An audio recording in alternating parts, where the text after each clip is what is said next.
من صحابه من سهراته من رجوعه، وش الفجر كل علاقته بيها سد جوعه.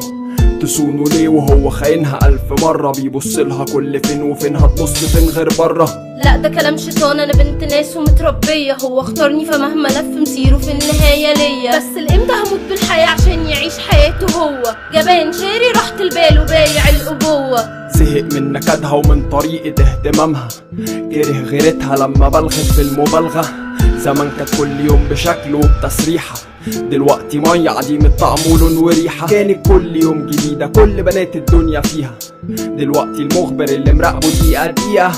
وما قدرتش كونه اصبح طرف ساقية عشان يعوض جنب بوبي اللي في المانيا. المشكلة ان من البداية كل طرف بيكون اناني، يداري عيوبه ويدرس اللي باينهوله التاني. فطبيعي ان اللي اخترته بعد ما يجمع بينكوا بيت تتصدم في شخصه التاني او تتصدموا انتوا الاتنين. المشكلة ان من البداية كل طرف بيكون اناني، يداري عيوبه ويدرس اللي باينهوله التاني. فطبيعي ان اللي اخترته بعد ما يجمع بينكوا بيت تتصدم في شخصه التاني او تتصدموا انتوا الاتنين. ليه بتخون ليه بهون ان شاء الله ومش بيكون، ليه مسجونة ومش مسجون، ليك دنيتك وانا بدون.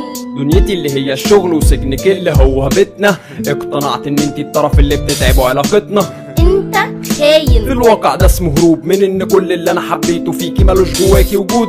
طب ما انت مش انت اللي انا حبيته، يبقى اخونك عادي. احنا في مجتمع شرقي انسي شعارات التساوي، انا اكتفيت وانا لسه عايزك جنبي. انت اناني لدرجة انك عايز تبين انه ذنبي. مش ذنبي لا انا ولا انتي، الحياة اللي ضغوطها زادت ومخدر البدايات انتهى، فعقولنا فائت. ما بقولش اننا وحشين ولا مش مناسبين، احنا يا دوب بشر زي كل البشر والبشر ناقصين. ما تبررش الخيانة، انا اصلا ما ببررهاش، انا بقول اننا خربنا علاقة حرام ما نصلحهاش. المشكلة ان من البداية كل طرف بيكون اناني، يداري عيوبه ويدرس اللي باينهوله التاني. فطبيعي ان اللي اخترته بعد ما يجمع بينكوا بيت تتصدم في شخصه التاني او تتصدموا انتوا الاتنين. المشكلة ان من البداية كل طرف بيكون اناني، يداري عيوبه ويدرس اللي باينهوله التاني. فطبيعي ان اللي اخترته بعد ما يجمع بينكوا بيت تتصدم في شخصه التاني او تتصدموا انتوا الاتنين.